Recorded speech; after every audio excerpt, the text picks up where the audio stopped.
Good morning or good evening, depending on where you are in the world. This is Daniel of Notice TV. I don't showcase a lot of visuals on these recordings. This gives you listeners, my listeners, a chance to possibly listen in your cars, while you drive, possibly on your way to work to and fro, or to listen while you clean up your home as you pop on those headphones. I do thank you guys for listening. Now let's continue. It is Friday, July 19th, 2024.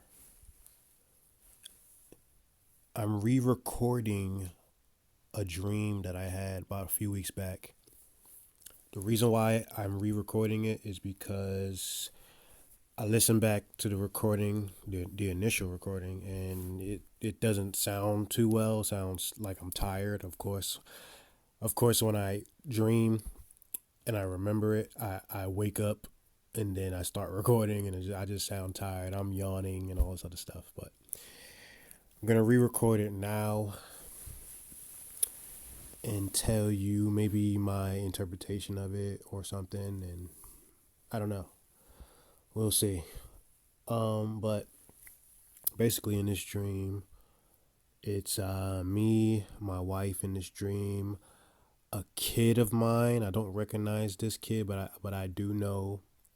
I don't recognize this child of ours, but I do know is our child. It doesn't look like any of our children that live with us, right?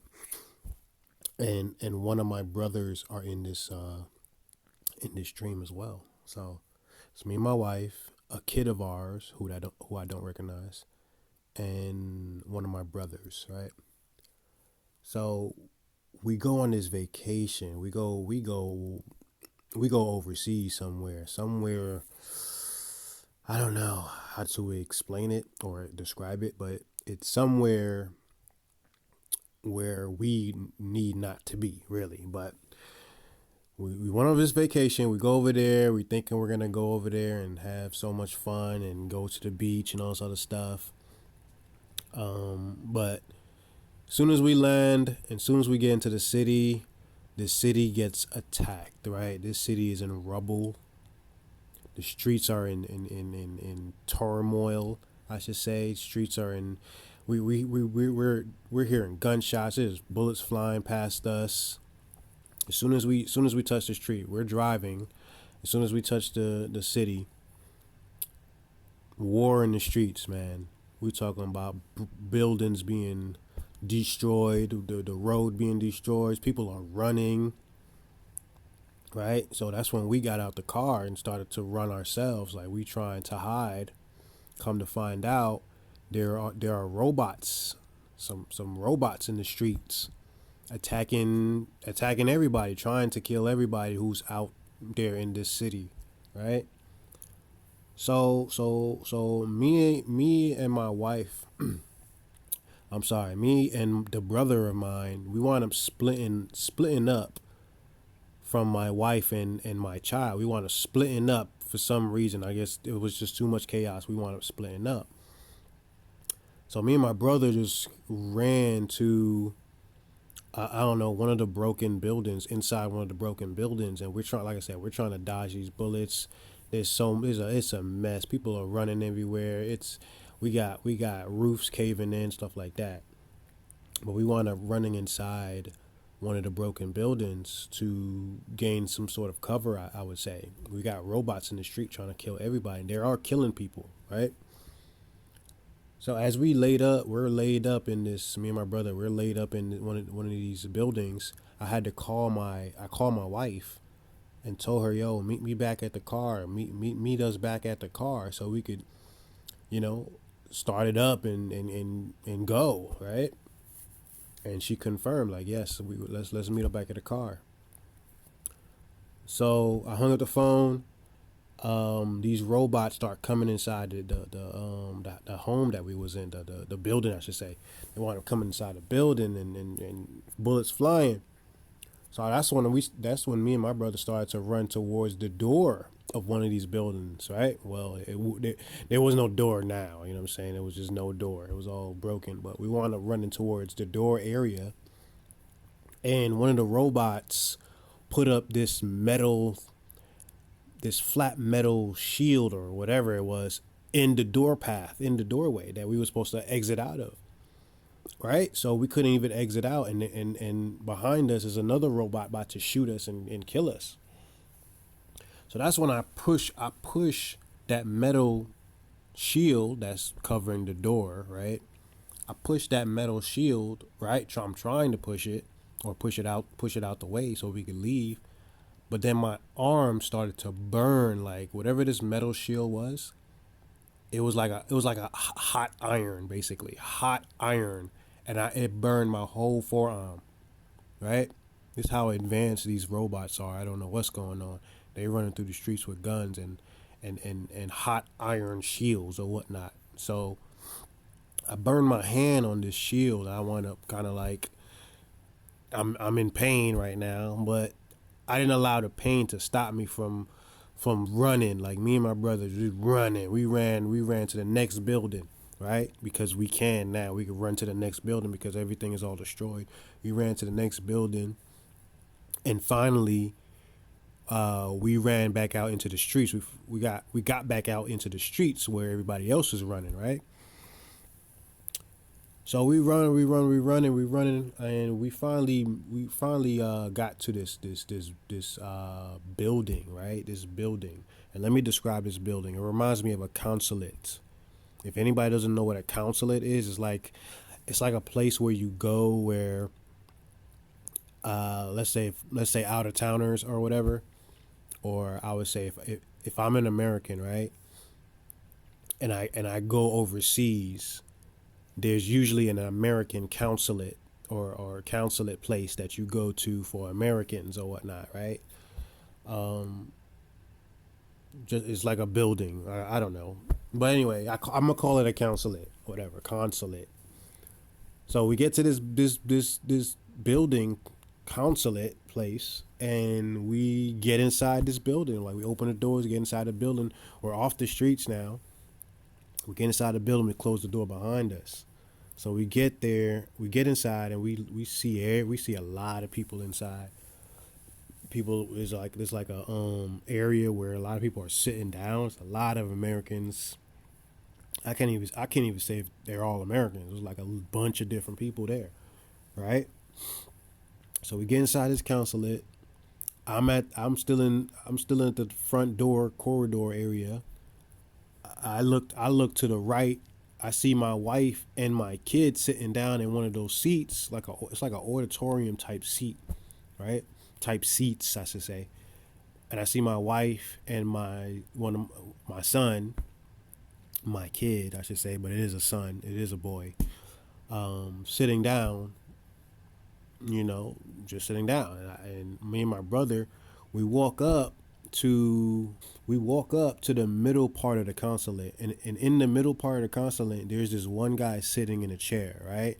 He must be like the head person there, the captain, whatever, I don't know. But usually when you get to a consulate, there's a bunch of people, right? I think, based on the movies I watched in the past, there's usually a bunch of people, a bunch of leaders or whatever. But there was one dude there, sitting there in the middle of this consulate building, sitting in this high seat, this high chair, right? So we walk up to this guy, and we're explaining to this guy, like, man, there's war in the streets outside. Can you let us in? Can you let us in? He's the guy that we go to let people in, I guess. Right? I guess whoever goes there, they ask him or whatever, but he's the leader of the consulate. So we go up there to ask him to to officially let us in so we could sit down. So I could sit down with my wife and my kid. So the leader, this guy, and I'm gonna describe how he looks. He looks kind of like Middle Eastern. He looks like a Middle Eastern guy, soldier. I don't know, president. I don't know. The way he's dressing, he looks like a Middle Eastern president or something, right? One of those iron clad dudes, right? No nonsense. So like I said, we walk up to him. Me and my brother walk up to him, and we ask him, can you let us in? So what he does is he tells my brother, because my brother is closer to him, right? And I'm standing far back a little bit. He tells my brother to turn around, right? Like turn a whole 180, right? So my brother's facing me.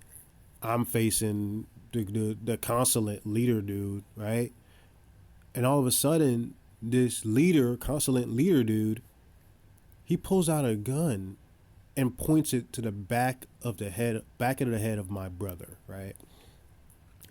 Right. So it seemed to me like he was about to shoot my brother, like, you know what I mean?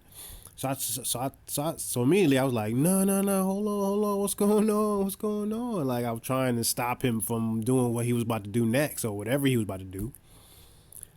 So I was like, hold on. So the guy looked at me. The guy looked at me, and the guy looked at my brother, and then he looked at me back and said, you guys are sick or something. Something's wrong with you guys. You guys are sick." So I'm like, "What are you talking about? We just came from outside. Like, what are you saying? We came from outside from all the war zone that's going outside. We're not sick. I'm fine. I'm touching myself at the same time. I'm fine. My brother's fine. We just came in like everybody else that's sitting down there. We're not sick." So he was like, "Nah, you guys are sick. I can't let y'all in. I can't let y'all in." Of course, he's saying this in his accent. Of course, but he didn't let us in. So he told, with the gun still in his hand. Of course, he told my brother to go to the back. He asked one of his soldiers to take my brother to the back to do something. I don't know. He took my brother. They took my brother away, and then the consulate leader tells me. He tells me to stand back to the entrance door. He tells me to go back to the entrance door. So I'm standing by the entrance, just waiting. I'm guessing I'm waiting for this guy to confirm or get me in. I'm looking at my wife and my kid. They still sitting down. I'm waving at them. They waving back at me. I'm trying to wave at them, trying to tell them, like, I'm waiting on this guy to approve me to get me in or whatever. This leader guy just kind of stands there and just sits. He sits back down and just sits there. You know what I mean? And my brother is somewhere, I don't even know. They brought him somewhere. I don't know. So I'm just standing there for forever.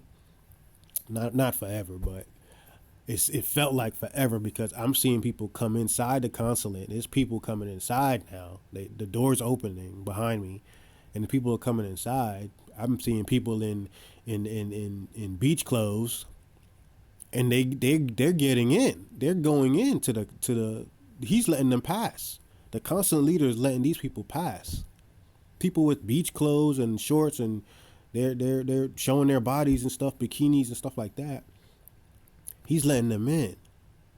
I'm sitting there waiting for him to let me in so I could be with my wife and my kid. So all of a sudden, I see my brother come back out. They bring him back out. I see him on my right. They bring him back out. And he just walks straight to the area where my wife and my kid was to sit down by the seats, right? So I'm like, what the heck is going on? Like they just automatically approved him to go sit. So I'm like, man, what's going on? Like, what is going on? So that's when I look back at the consulate leader, and he wasn't even there. He wasn't sitting there no more, right? So I'm like, man, where he go? Like, where this guy go? So I took it upon myself to walk up to the consulate area where he was sitting, the consulate leader's chair, I would say. And I was gonna like try to approve myself. I seen his computer there, and I was gonna put my name in the computer or something, so just so I could pass through or what have you. I don't know what I was gonna do, or what have you, but I was gonna try to do something, right, to go see my family or to be with my family. But all of a sudden, I started kind of like, you know what? Let me kind of sneak up there. I wound up sneaking up there. I wound up going under some. I don't know. This is where the dream gets a little weird. I wound up going under some file cabinet, trying to hide or whatever. But obviously, there's cameras around me, so I wound up just leaving the file cabinet And as soon as I left from under the file cabinet, like I said, I'm trying to hide just to sneak up there. But as soon as I left from under the file cabinet, I met with someone who I currently know at this time, like a guy, an older gentleman that I currently know. I haven't seen him in a while. I haven't talked to him in a while, but he's in my dream. He's in this dream. Hey, if you're liking the content thus far, don't forget to press that like button. And if you really, really liking the content and you watching my other videos, go ahead and subscribe to the channel. All right? Yeah. And he starts to explain to me the reason why I am not passing through or whatnot. He's not really explaining. He's just saying certain things as to the possible reasons why I'm not being sent through or what have you, right?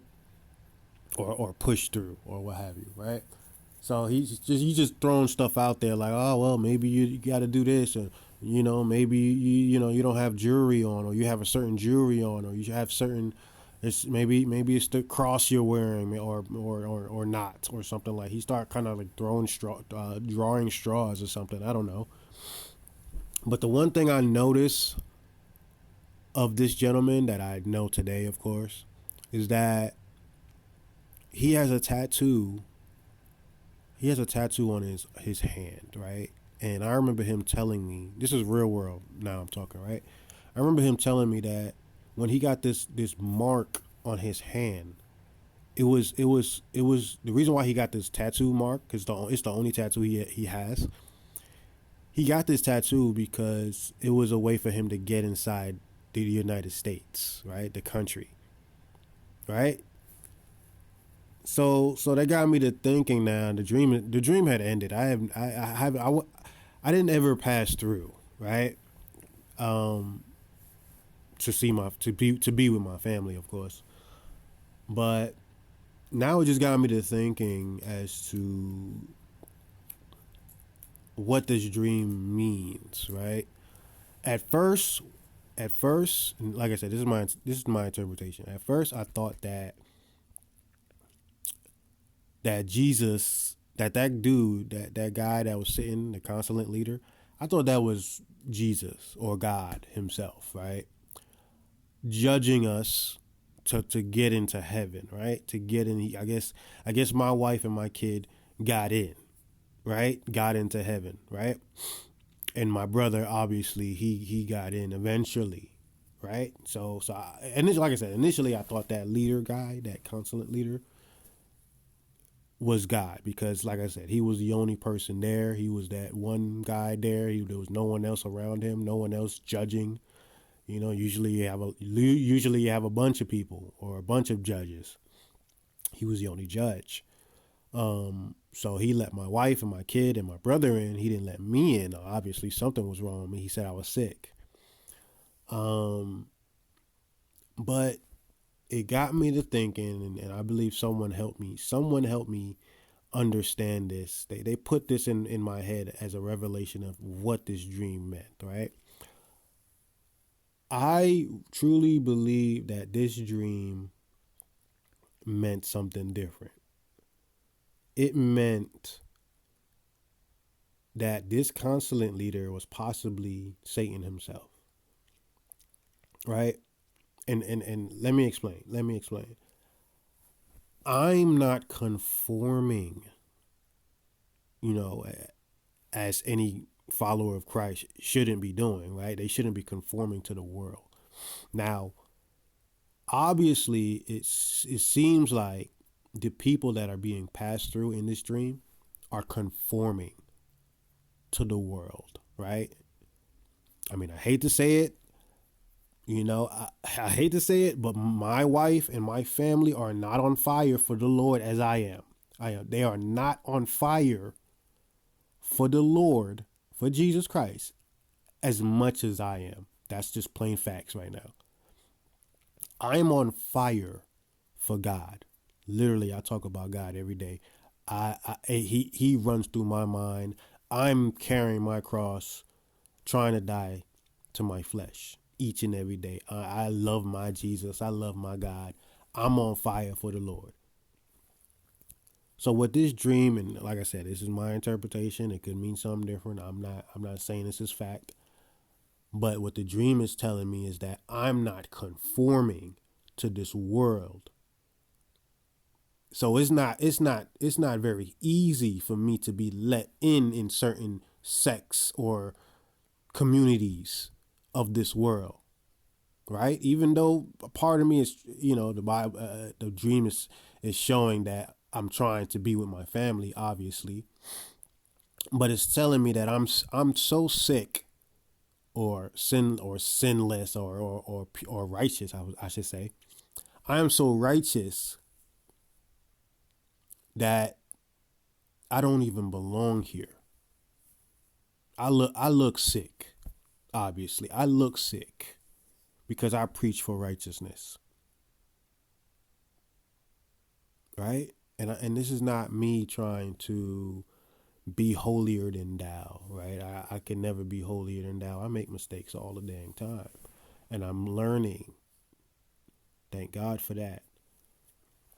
But if you think about it, right? Like I said earlier, the guy that came to me, the gentleman that came to me, who I know today, to this day, in order for him to get inside the country of the United States of America, he had to get a tattoo on his hand, right?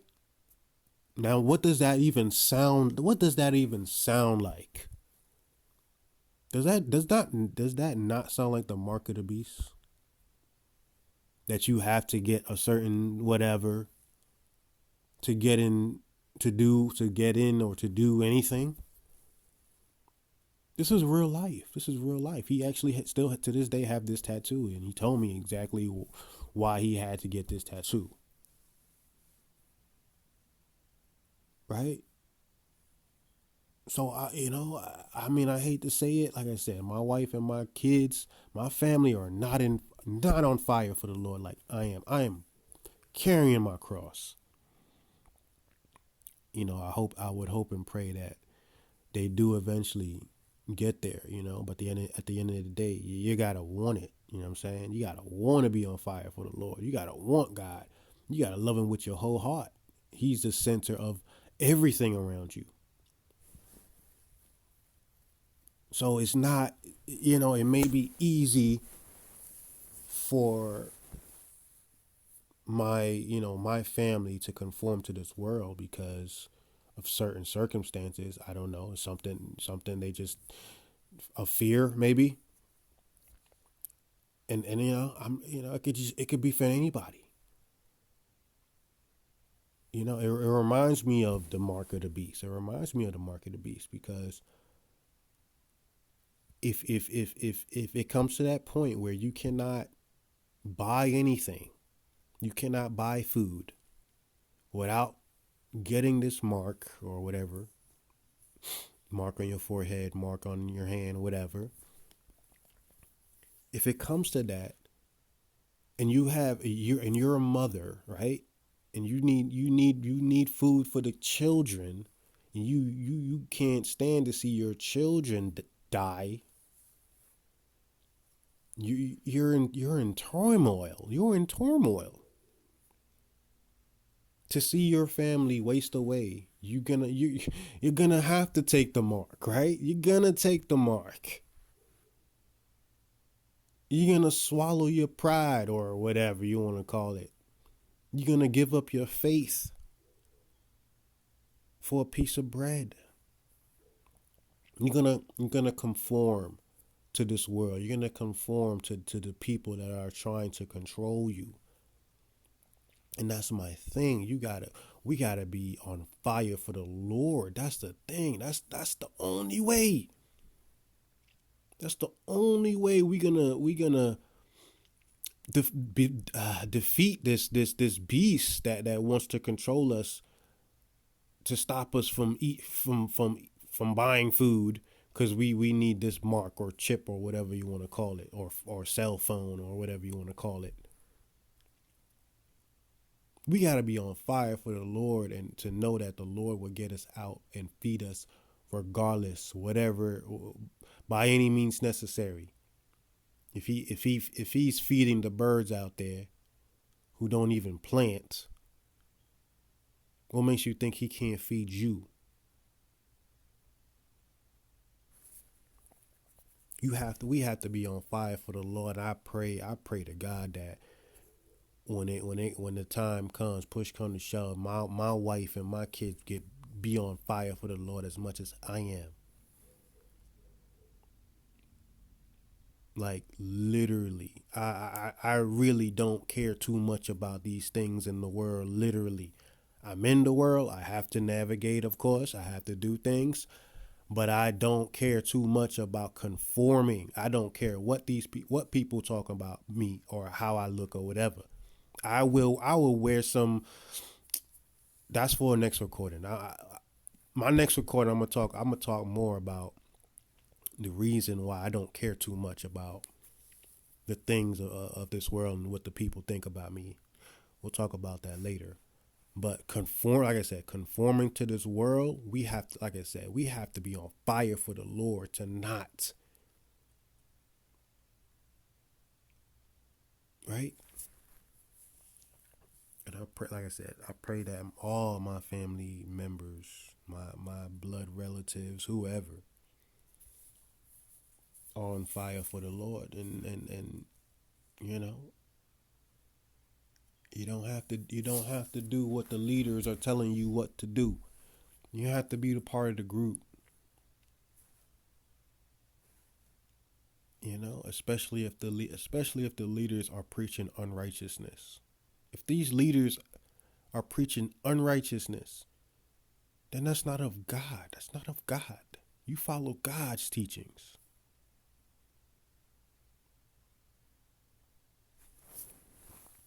Right? You don't have to conform to what your friend does, or is the majority is always popular. Let's do this. No, because guess what? Once you're on fire for the Lord and you're on fire for Jesus, none of that stuff don't matter to you no more.